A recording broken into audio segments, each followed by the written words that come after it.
Hi, everyone. This is Dee Logan. I'm a KT coordinator for the Transitions ACR here at UMass Medical School in Worcester, Massachusetts. And I want to thank you so much for joining us for our webinar today with Dr. Vanessa Klodnick. The webinar is Re-Conceptualizing and Boosting Community-Based Multidisciplinary Team Engagement for Young Adults with Serious Mental Health Needs. Could you move the slides forward? Before we get started, I'm just going to go through a few housekeeping items. I just wanted to let you know that the webinar is being recorded, and the video along with the slides will be made available on our website. Just so that you all know, it's best if you move any electronic handheld devices away from your computer and speakers. If you have any file sharing apps open, you may want to close them. If you're experiencing any audio problems, you can check your settings in the GoToWebinar audio tab. Like I said, there have been some reports of issues with the main number for GoToWebinar. If you need an alternate number to call in, I can send you one. You can just email me or message me. If you are calling in over the phone, please make sure you enter your unique audio PIN that pops up. Technical difficulties, you can email me at deirdre.logan@umassmed.edu, or you can send us a message through the questions tab. We will have a live Q&A session after Dr. Klodnick finishes presenting. If you have questions during the presentation, feel free to send them in and we'll read them to her at the end. Two other things I just wanted to mention, that we do have live captioning services available for anyone who needs them. The link to them are in the chat box. I can send it again. If anyone needs it, just let me know. And the handouts for the presentation are available in the handouts section of your GoToWebinar dashboard. And next slide. We just wanted to acknowledge our funders. The Learning and Working Center here at the Transitions ACR is a national effort that aims to improve the supports for youth and young adults ages 14 to 30 with serious mental health conditions to successfully complete their schooling and training and move into rewarding work lives. We are funded by NIDLR, and we're finishing up SAMHSA NIDLR RRTC as well. And before we get started, I'll just do a quick intro of Dr. Klodnick. Dr. Vanessa Klodnick is the Youth and Young Adult Services Director of Research and Innovations at Thresholds, which is in Chicago, which is the largest community mental health provider in Illinois. Dr. Klodnick is also a consultant here at the Transitions Adulthood Center for Research and is a faculty affiliate at the UT Austin, Texas Institute for Excellence in Mental Health. Her research uses mixed methods and community-based participatory research designs to understand the experiences of vulnerable and marginalized young people with mental health challenges and to evaluate enhancement and blending of evidence-based and informed practices for this population, focusing on peer and vocational supports. All of her work aims to translate research findings into useful clinical models, systems, practices, and tools. Dr. Klodnick has partnered with multiple states to implement and evaluate services for older youth and young adults and is considered a national expert in engagement and peer support for this population. And now I'll turn it over to Dr. Klodnick. Thank you. Thanks, Dee. Hello, everyone. That was a great introduction, a very academic one. I thought I might share a little bit about who I am in my life, and here's me at 1. I was a Smurf for Halloween, thanks Mom and Dad and my second cousins. I still to this day don't wear much makeup because of that amazing experience in my life. About 19 years later, I'm a cheerleader at Kalamazoo College, where I'm learning about psychology and thinking about social problems and learning how to write.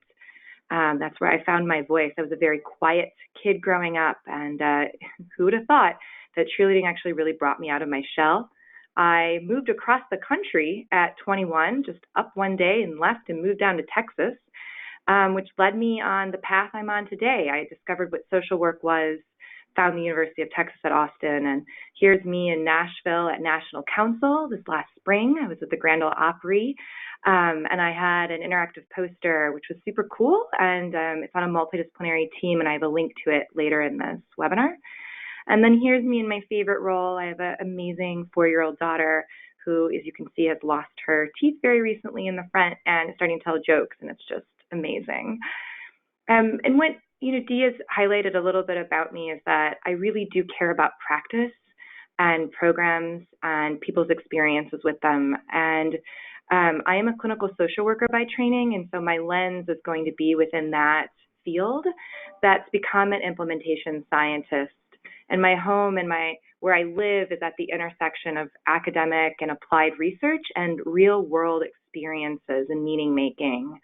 I live for storytelling, and today I'm going to walk us through some findings from a series of projects that's going to weave qualitative and quantitative to help us think about multidisciplinary team-based service engagement for young adults in a different way, I hope. So our objectives today, we're going to really examine the complexity of engagement in these multidisciplinary team-based models. We're going to explore a mixed method study, some of the findings, and hopefully reconceptualize our own understanding. And maybe we'll share something that we've learned with someone we know about how we might apply these new notions of engagement in our own context. And I want you, no matter what your role is, at your academic setting, at your agency, in your life, in your social network, I want you to think about how some of the things we're going to talk about today could have an impact on the way in which you engage with people in your world. So I hope that this is helpful. Quickly, I have to also say my acknowledgements. I need to give a huge shout out to Marianne Davis for being a fantastic mentor throughout my dissertation and then throughout this Neidler Switzer Fellowship that paid for this work. I was very fortunate to have received that. Dr. Lisa Rosano at Threshold, incredibly helpful in helping me shape projects and really understand these complex service models. And then also Leslie Kaplan, who's incredible, has been a real mentor in helping me think about translatability. And then I really need to thank Threshold Youth and Young Adult Services. As Dee said, Thresholds is a place where many of our adult community mental health best practices and evidence-based practices have come from true academic and research partnerships with this large provider that where my primary gig is at.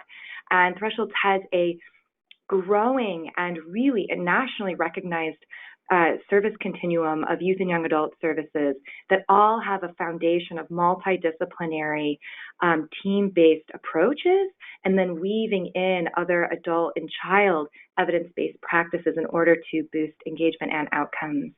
And finally, I need to thank my team of young people with lived experience and colleagues who have experience doing practice and program design, and also the young people and staff who shared their experiences and made this work possible.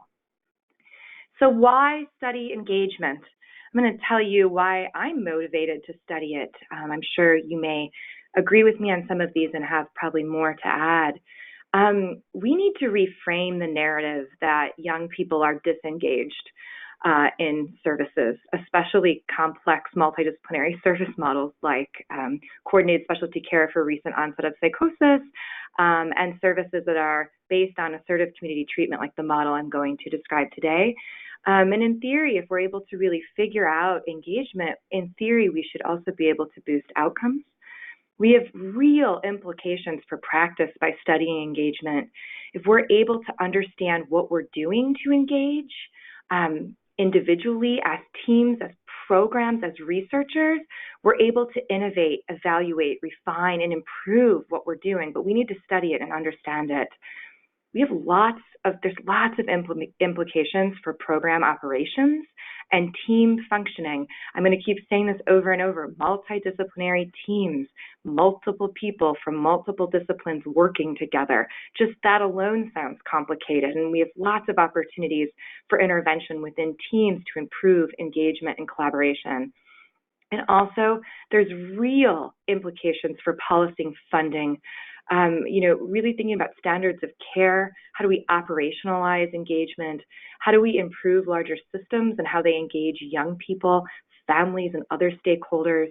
And how do we refine the funding mechanisms that theoretically fund some of these service models in some states, but at large are very tricky to do within Medicaid fee-for-service environments? So what do we know about engagement? Well, there's a lot of researchers out there who have done fantastic qualitative research to unpack engagement. We know it's a process and an outcome, which makes it even more complex. And you'll hear me later on kind of toggle back and forth between what is engagement and what contributes to engagement, and how sometimes those are one and the same, which can be tricky as a researcher.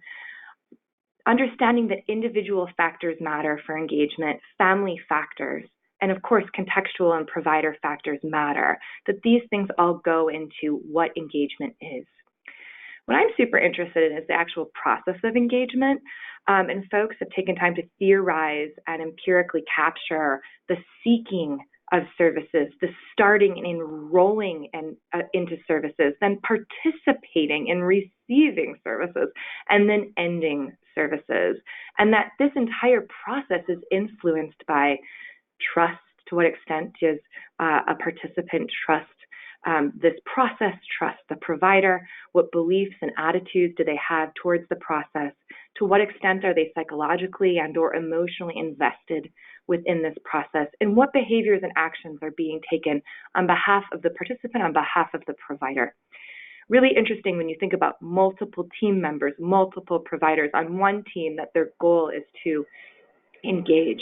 And then finally, from my mentor, Gina Samuels at University of Chicago, is thinking about what it means to participate in services, to engage in this process of engagement means something, and it has something that means something for identity.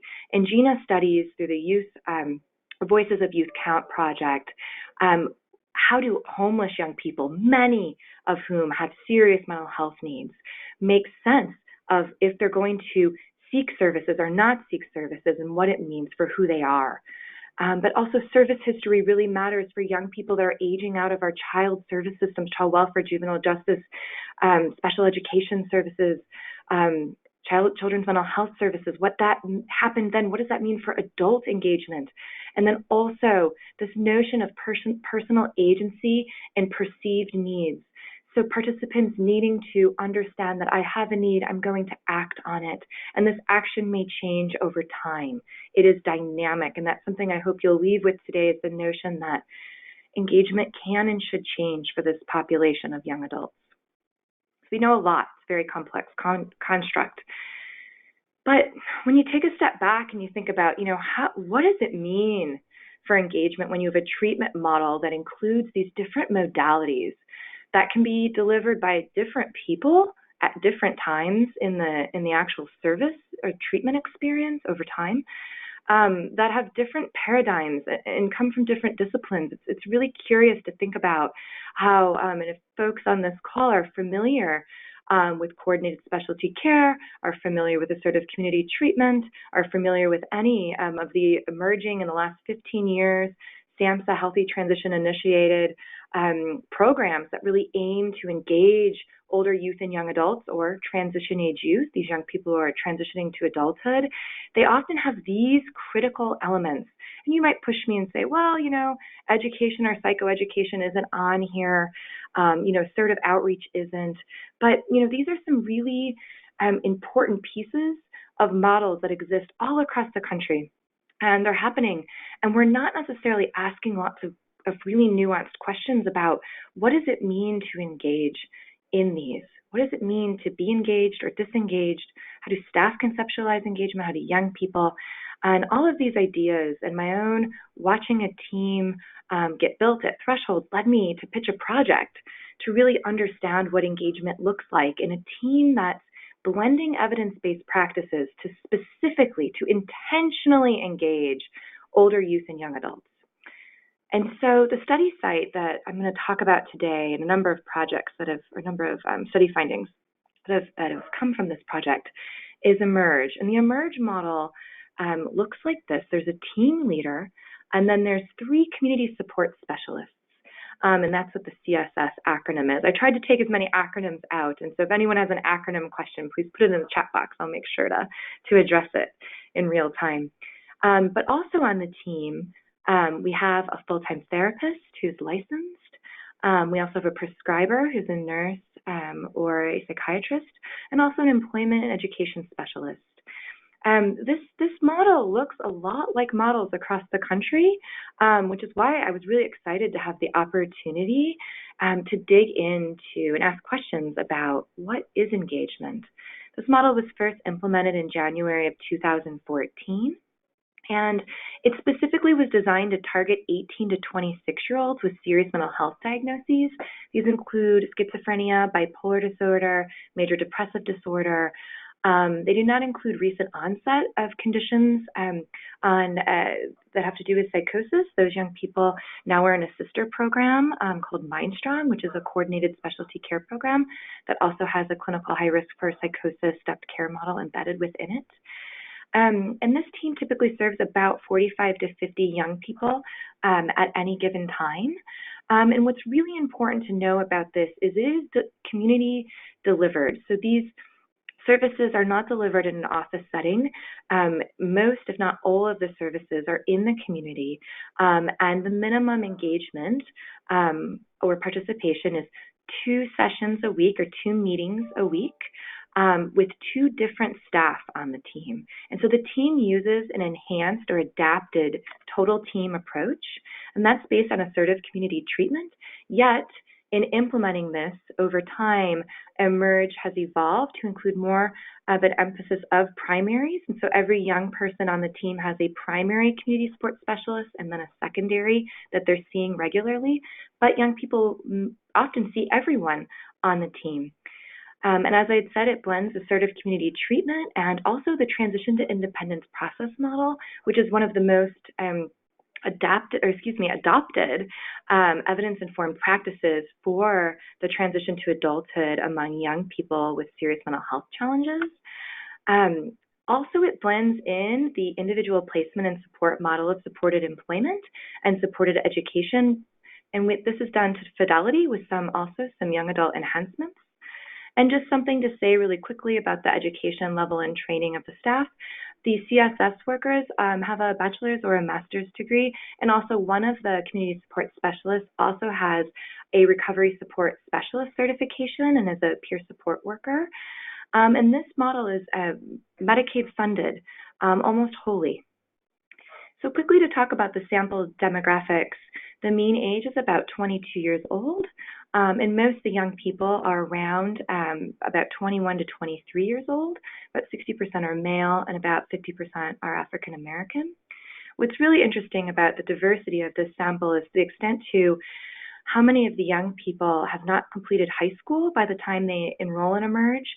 Only 43% have 43% do not have a high school diploma at enrollment, but 38% do, and about 18% have some post-secondary education experience.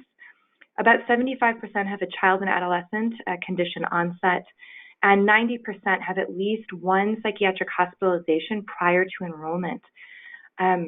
Also, 48% have previous or current criminal justice involvement, and 26% have aged out of the child welfare system. And also 77% report a pretty serious trauma history as well. One thing, if you want to learn more about this model, at the National Council annual conference, my colleague Mark Fagan, who actually created the Emerge model, and I presented an interactive poster. This is still live online, and what's cool about it is if you click on some of the little pictures, there's live videos of young people who are service participants, of staff talking about the innovative ways in which they engage, and you can learn a little bit about the service model there. We also have a paper pending that I will share with this group once it is published on the design of the model. And we're going to talk a little bit about that paper because we reviewed care plans and looking at 78 eMERGE participants to understand the types of goals that they focused on and also the extent to which they made progress on goals. And so I'll be sharing one batch of findings that will help us to unpack engagement a little bit in one way. I'm also going to talk about another phase of this project where we conducted a review of electronic healthcare records to understand exit experiences and reasons for exits. And finally, I'm also going to weave in throughout this webinar some quotes and meaning making of interviews of current and former young people and eMERGE model staff. And then finally, the approach that we've used for this project was using thematic coding, dimensional analysis, and primarily descriptive statistics. We're doing some predictive stuff now, which I'll mention in a moment, but I don't have anything firm to report on today. But I also wanted just to mention that this would not have been possible without my research team with experience with qualitative methodology, practice experience, and also lived experience, and having multiple people weighing in from multiple perspectives. I love parallel processes, and I can tell you that this type of research takes longer to do, but it's so meaningful because it's gotten me to where I can talk about all of this today in a way that actually I think is impactful and meaningful for providers, practitioners, and researchers at large. So from our analysis of interviews, but also from reviewing exit notes and looking at care plan goal progress, we began to come up with themes and categories of engagement. And there really is something about connections and showing up, that showing up matters, traveling to meet staff. So staff talked a lot about how, you know, if a young person travels to meet me in the community, that's demonstrating that they're engaged. And some of the young people mentioned that too, that then when they would move out of catchment, which is a narrative I'm going to describe in a little bit, but when they would move out of catchment, a number of young people stayed connected to the team and they would travel to meet the team halfway, and that was definitely a sign of engagement. When young people would meet staff in different places, that felt like engagement on both ends, not ghosting. So I've had some young adult interns I've worked with and folks who've seen me either present or talk through some of the earlier versions of these findings and talking about ghosting, and that some of the behavior and agency that I describe in exits and transitions, that it's ghosting and that we all ghost, and that's part of this, and that we should expect that young people have the dignity of risk to ghost on their provider, and that's going to happen. That there's connections with the team beyond crisis. So, and there's always a number of young people that are accessing these teams that do it when they're in crisis and then, you know, seem to dwindle in their service participation and then will pop back up in crisis. And so with those young people noticing when they were connecting beyond those crisis situations, attending social events, when big part of this eMERGE model and many models like eMERGE across the country are social events that are really bringing young people together for opportunities for natural peer support validation. And that when young people are participating beyond individual appointments, that's very meaningful. And also meeting with multiple staff on the team. There's young people on the teams that talked about only wanting to meet with one staff at first. That was like, oh, I didn't want to do more. That felt like too much. And then also, you know, the staff being like, oh, you know, we should try this. And in the willingness to try that felt like there was increased engagement. Achievement. Many of the staff and young people talked about real progress on things that matter: work, school, relationships, independence, housing, practicing self-care, demonstrating it, learning new things in the community together, that this was all part of what mattered. Young people talked about to me at length in their interviews on how they needed to see their progress, they needed to feel it, that they like to check things off their list, like many of us do, but that to them felt like engagement. There's also a piece of wanting to help others and teach others, and then staff and young people talked about, feeling like I need less support, that was part of achievement and therefore engagement. Every young person we interviewed and every staff we interviewed talked about relationships and trust and building rapport and building relationships, and that it was so critical to this work, and that the tricky part was building relationships with multiple team members over time. And then for folks who do this work in the real world, turnover is a thing. It's a real thing, and it really does impact engagement. And so I definitely suggest to researchers who are on this call that if you want to dig in, looking at turnover and its impact on engagement, its impact on outcomes, is really, really important and novel. We need to be doing more of this. There's also commitment. There's a bit of understanding what engagement is through a young person's commitment, following through. Young people and staff discuss this. Sharing, opening up about needs, about worries, about one's past, that this was all very, very critical, and also markers of what engagement is. Discussing when feeling unsafe, really important. One of the things that came through to me, and I continue to really process and think through, and you're going to learn a little bit more about this before we end today, is that engagement, the way that young people think about it and experience it, is through learning about who they are and becoming comfortable in their skins.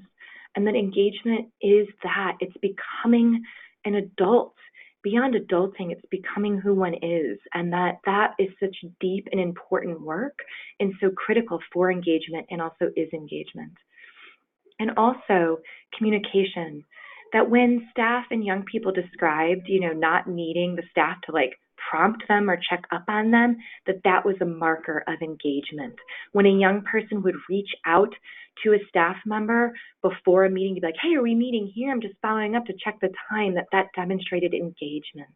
And my favorite one, a few young people described how they knew they were really engaged or really connecting when they would actually reschedule by text their appointments, that they wouldn't just ghost or blow off their team members, that they would reschedule. And so recognizing as rescheduling as not only a really part of adulting, but really critical as an engagement practice. And finally, when we get to mental health, and so you're going to hear me talk about how in the Emerge model and many teams like this have a focus that's on transition to adulthood and navigating all that goes into becoming an adult: work, school, relationships, independence, community, identity. And, that mental health is not the first thing we're focusing on. We're focusing on the transition to adulthood. But when you got to mental health, when, you were talking about your stuff, your trauma, your coping, your stress, not being able to sleep, your frustration, that was when you were like, this young person's engaged. We're engaged in this. Really quickly, for anyone who has seen me present, this is one of my favorite slides to talk about, but just really how the transition to adulthood is about this decline of social support over time and then increasing of social responsibility and social demands. But in reality, it really looks more like this, right? There's lots of change, and there's times when young people need more support, and there's times when young people need less support, and there's times when young people are taking on more responsibility, and times when they're taking on less. And that the service models need to respond to this, and that it's critical that we recognize as researchers, as providers, as practitioners, and as young people and families, that engagement is to some extent about how a young person is engaging, but it's also about how the provider is engaging the young person. And the literature speaks to this, but this is an area that we need to be really thoughtful, that we need to step back and recognize that engagement and all the things I just described that are going to be part of the paper we're working on, that really is a tool that we're creating to help providers capture engagement and to improve it over time, is that we can't just keep the narrative that young people are the holders of engagement, right? I want young people to be recognized for their agency and for their capacity to choose to engage or to ghost. But also, that the provider has a critical role here. And so now I'm going to move into some of the meaning making and practices and weaving some of this, but we really have to be thoughtful of this. There needs to be lots of provider flexibility in where, in when, in who, in what, and how services are delivered. And multidisciplinary teams are theoretically incredibly well situated to do this type of work, to really engage in a variety of ways in different community settings with different people from different disciplines. But we need folks to really examine that when someone doesn't seem to be engaged, and however we're conceptualizing that in that moment, that we're thinking about all the creative things we could do. One thing that's critical, and this is from a type of practice that is an emerge foundational practice, is this notion of shifting from recovery to discovery, that providers need to fundamentally get beyond that it's about recovery. Recovery is so critical. Thinking about quality of life and what it means to live a life to your fullest with mental health challenges is incredibly important. But anyone who's done this work knows that it's really about staying curious, being creative, helping young people figure out who they are. It's about discovery. And so services need to have a foundation, and staff need to be trained in thinking through that I'm actually here to help young people figure out who they are, and that that's fun, and I'm excited about that. When we did an analysis of goal progress, because so many young people talked about, I know I'm connected and engaged and I'm in it because I'm making progress. We thought, well, let's look at what are young people, working on? And what was so curious is that what we found is that many, and the purple lines on this really just kind of heavy chart. This is a very researchy chart. The purple is the percentage of participants who had at least one goal in this domain while enrolled. Participants had, anywhere from 1 to 12 goals. The green lines show the percentage who made progress on the goal in that domain while they were enrolled. And so just looking at the variety of goals, but recognizing, many young people talked about employment and education as critical as to why they even reached out and sought the Emerge team for services. It was about those things, but it was really also about relationships and social support, as well as mental health symptom management, managing stress and coping. But if you look at, it's so curious, some of the ones where young people listed or were working on the least had some of the most progress, which is very interesting. Here I wanted to weave in a little bit of how young people discussed the way in which they engaged and how they thought Emerge was helping them to be successful. So hopefully help you get where I got a lot of those themes that I discussed about what engagement looks like. And here a young person is asking, what kind of success do you think you're going to achieve? And, financial stuff. So right away, it's this very tangible, financial stuff. They're going to help me with my education, but also emotional success. What I love about qualitative interviewing is you don't just take that at face value. You're like, let's probe and find out more. What's that look like? Well, like being laid back. I'm not laid back with everything. First of all, I'm not laid back with anything. And this was a big one, managing stress was heavily talked about as really, and this is an incredibly stressful time. The literature really says that this is the time where there's the most change compared to any other time in the lifespan, and change is stressful inherently. But what this idea of being laid back is, this is really speaking to this young person and who they are, right? I'm a laid back person. This is a trait of mine. I need to be that. And digging in more, like, what do you mean? Well, when it comes to relationships, but not everyday relationships, like the relationships, the ones that involve dating and marriage, intimacy, so critical for young adults is navigating this. And then when I'm asking, well, what kind of progress have you made? And here it is. And here's what so many young people skirted around, and this young person says really directly, I'm finding out a lot more about myself. I'm a lot further than I was before without them, referring to Emerge. I've gotten a lot more laid back. And I say, laid back, and how? Yeah, well, it comes to things like being laid back, like helping me gentle. I've gotten more familiar with me and who I am. And this self-awareness and identity work is just so critical for engagement. It may be the foundation of the work that should be done on the front end and throughout engaging a young person in services that are multidisciplinary.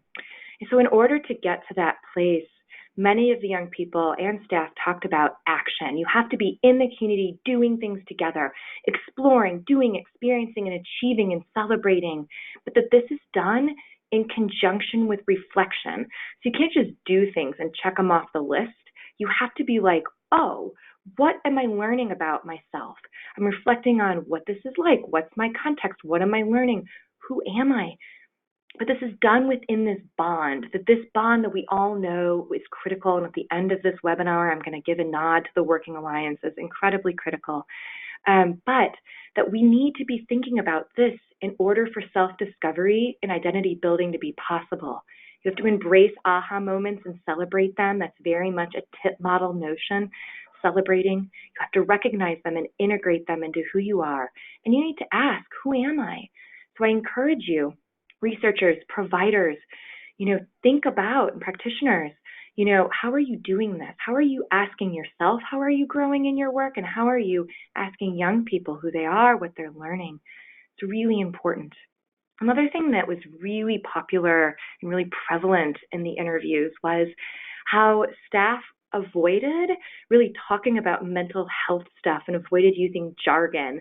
It's really hard to go in and, talk about your symptoms and, how many coping skills are you having? And so really avoiding that. So shifting away from mental health really at the beginning, but then also in the work that you're doing. And so many of the models that are out there are very heavy education, psychoeducation focused. And that maybe we should be rethinking that a little bit.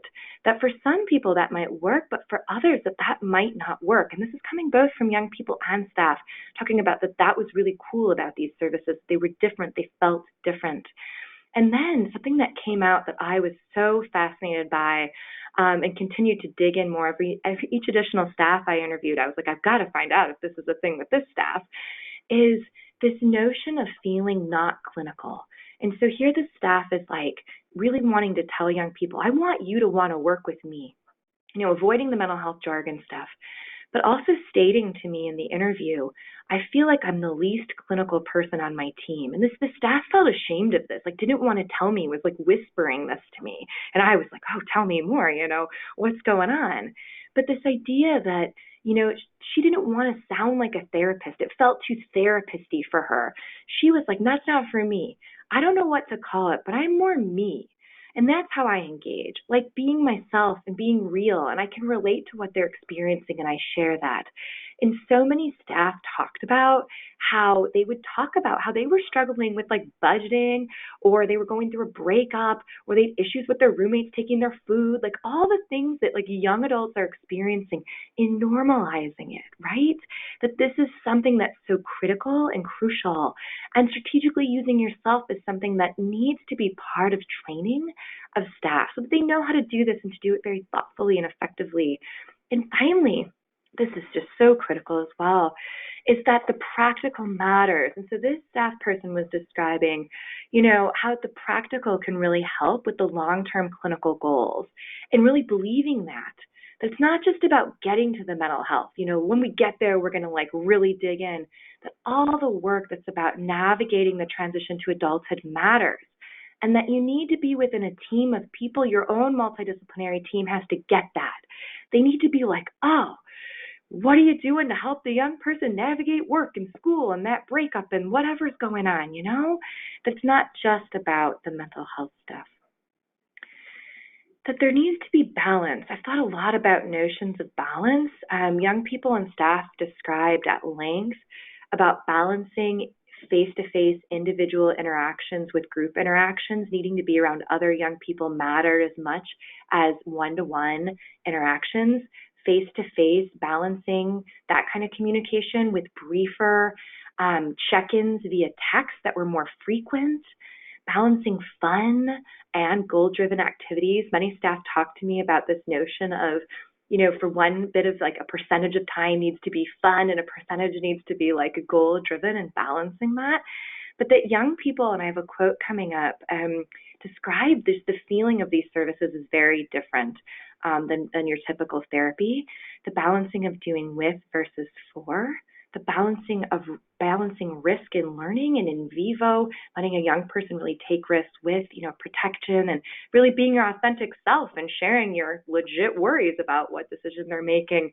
But also, balancing this instrumental support, doing those concrete tasks together with that emotional support, that validation.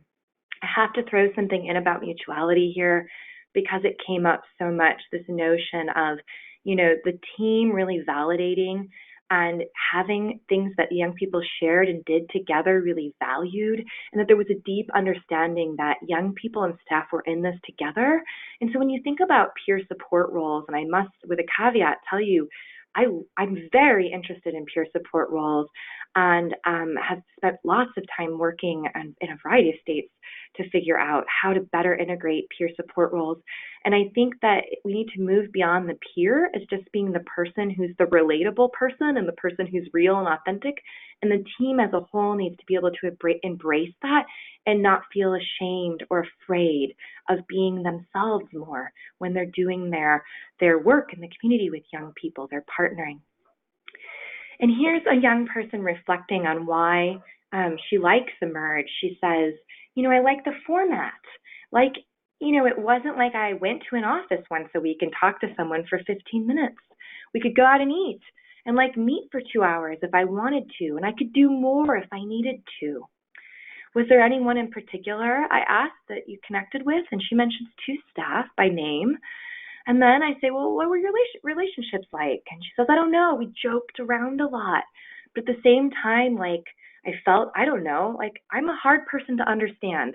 And let me be clear, many of these young people felt misunderstood in previous services that they'd experienced. They just weren't being understood. They didn't feel like they belonged.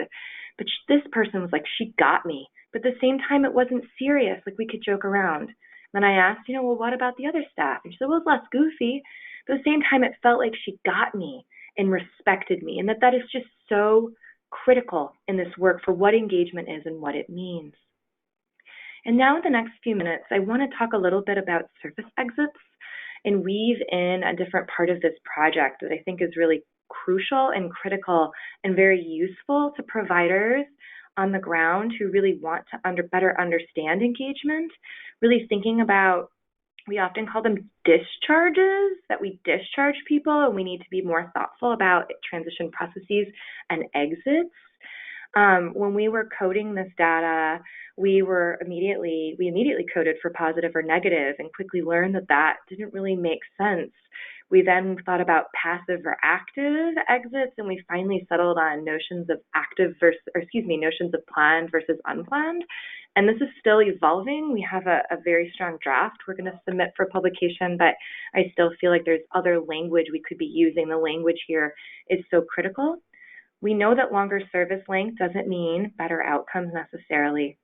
And we also don't know about stepping down. One of the big I would say narratives, big questions across the country right now in coordinated specialty care is, what does step down look like? Why do people leave? We need to be asking about, adjunct programs and stepping down within programs. With Emerge, actually, we would typically refer out, and I'll describe some exits in just a moment. So of the 5 years of data and 124 service exits, 71 were planned meaning that there was an actual service plan transition and exit plan that was described and followed through on. And there were unplanned exits where there either wasn't a plan or there was a plan that was not executed. And just to let you know that the engagement in these services service participation varied heavily from 7 days to 3.8 years, and on average about 11 months. What's really critical that we found, there were no differences observed between age, gender, diagnosis, or education level when we compare unplanned versus planned exits. We found African American participants were more likely to have an unplanned exit than white participants. We also found that unplanned exits were more likely to occur within the first 6 months, where planned exits occurred more at the 10 to 12 month mark or after 24 months, which is really curious for examining dosage. and the more favorable outcomes and understanding that. Also, about 1/3 of exits were prompted by a physical relocation. That's critical. And also, this one really, we're very surprised by this. Those with housing instability at homelessness at enrollment and around exit were 8 times more likely to experience an unplanned exit. Planned exits included exiting to a similar level of care. Many of these were prompted by a move, and this often would include moving to a university setting. 25% included an exit to a higher level of care, and 38% to a lower level of care. Things I might highlight here: the lower level of care, 100% had made progress on their goals, when young people of the 25% who exited to higher levels of care, many of them had spikes in their mental health experiences, as well as consecutive psychiatric hospitalizations and a need to move into a higher level of care, such as assertive community treatment or a supported apartment setting or residential treatment. There was also a contingent that declined shortly after enrolling. And this just speaks to how hard it is to really understand and show outcomes within these programs, because young people are accessing them and they are incredibly I'm going to say unstable in that they're moving a lot. Young people are moving and relocating for a variety of reasons. And so it's really, really important to take that into consideration in conceptualizing and understanding engagement. For unplanned exits, there were about 53% who we coded as unable to contact, and about 75% of these had insecure housing or were homeless. These occurred typically within the first 3 months and about 81% within the first 9 months. They were more likely to be male. There was also a group that ended up declining services. These were young people that maybe were chronically missing services, would pop back up for crisis and then disengage for a while, but then would ultimately say, no, I don't want services anymore. And so we're able to verbalize that. Their phones were typically connected. Many of these young people were employed. Also, what's really interesting about this is that there was also 11% that abruptly moved across the country, just like I did as a young adult, moving anywhere, Texas, California, Louisiana, and then would call up the team and be like, hey, I moved.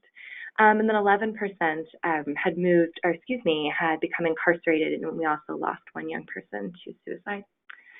One thing I wanted to mention in closing is about assertive engagement, and it is incredibly critical. It is a part of these services.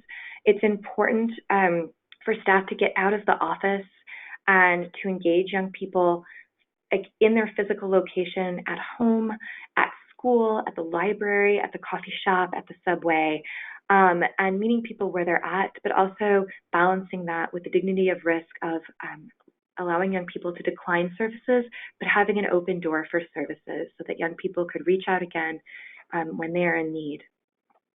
And also a notion and a practice and a tool I think that's very important that I would like to mention in closing is this notion of the working alliance.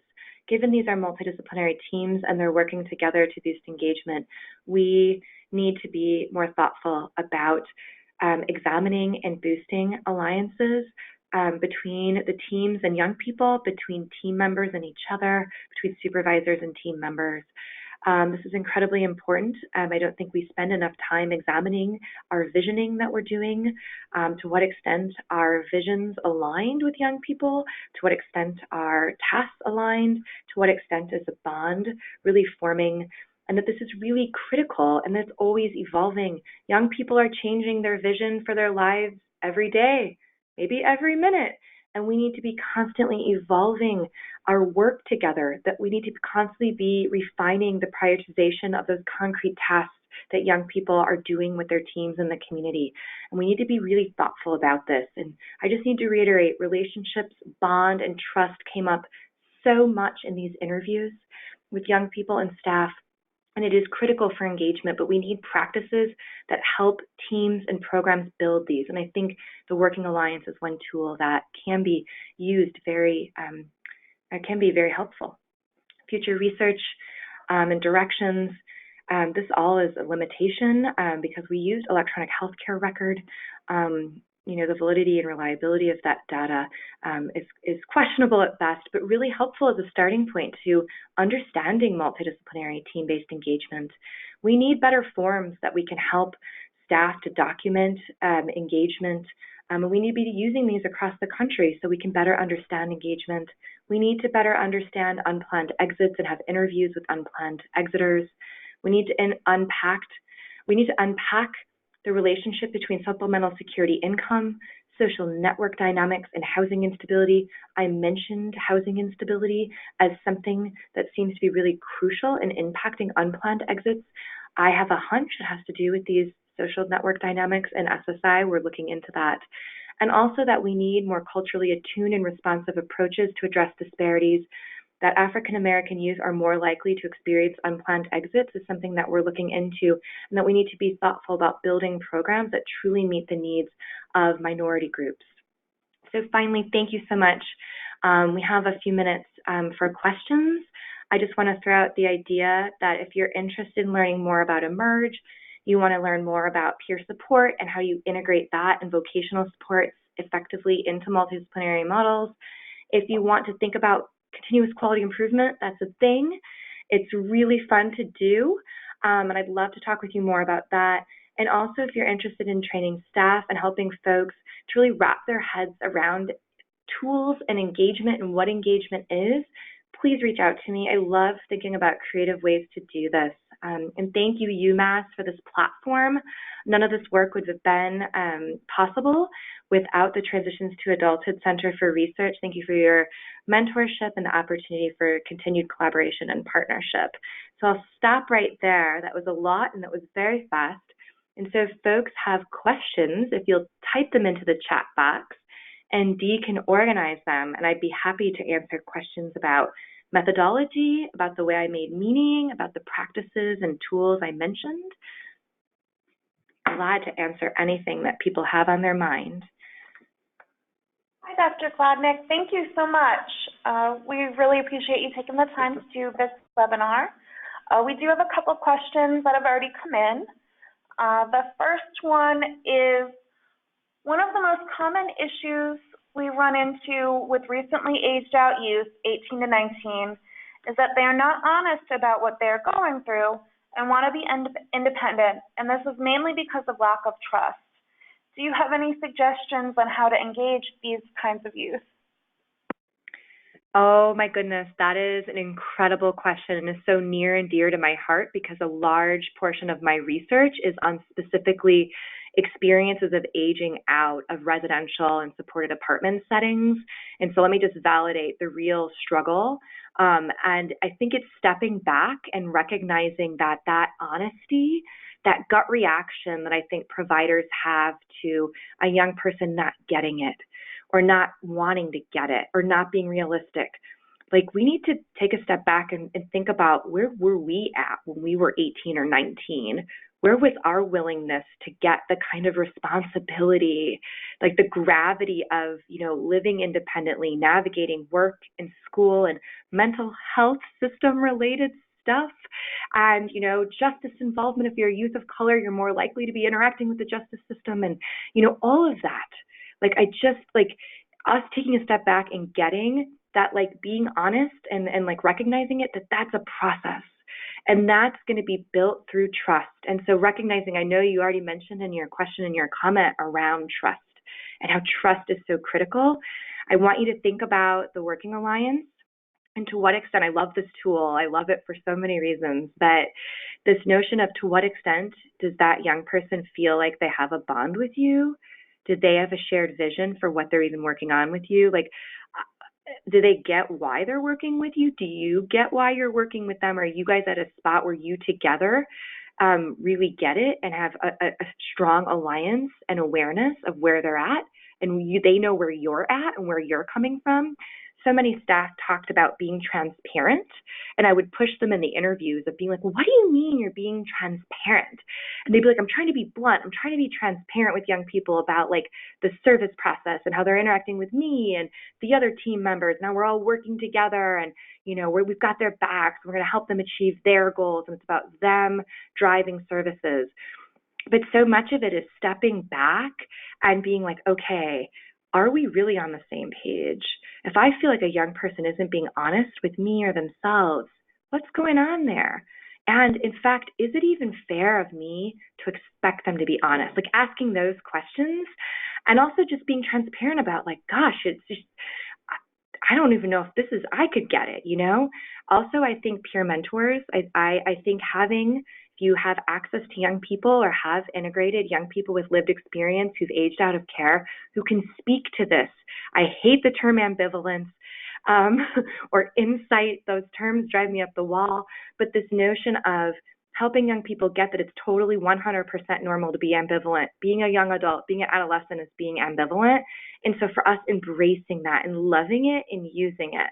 And I know I'm throwing out a lot of like heady stuff, but if we start talking about these things and examining them regularly in our supervisions, in our clinical rounds, in our meetings with our colleagues and with our young people and families, we can do better work. But I love that question. I'm sure there's folks on the phone who have ideas. I wish we could open this up. But your question is a great one, and thank you for asking it. Okay. Someone was asking if you could please comment on team approaches for engagement versus more wraparound or single person approaches. Oh, that's a really great question as well. I know I mentioned part of this model had to be changed a little bit from assertive community treatment that used more of a total team approach, right? That, you know, if you're a client on that team or a participant, you are working with the entire team. And that, not that it didn't work, it just doesn't work for everyone. And young people definitely talked about bonding with one person on the team, that once they got that one person, that they felt like that then they could make inroads into like making some real work. I will tell you it's interesting with these in-depth qualitative interviews that just one young person mentioned this, but I swear if I would have went after this with many of the young people and dug into it, where the young people talked about just how hard it was. Well, actually a few did, to share like one thing with one staff and then having to re-explain it to the next staff, and that was annoying. But this one particular young person described like, you know, I would only share stuff about my like trauma with that one staff, and I didn't want the rest of the staff to necessarily know that about me. And so the real challenges about communicating the way we work as a team is we share.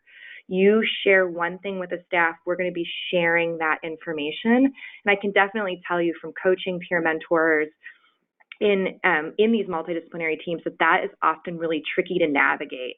What do I bring back to my team? What's the thing that the youth or young person told me that I'm supposed to bring back? Or how do we share information and communicate?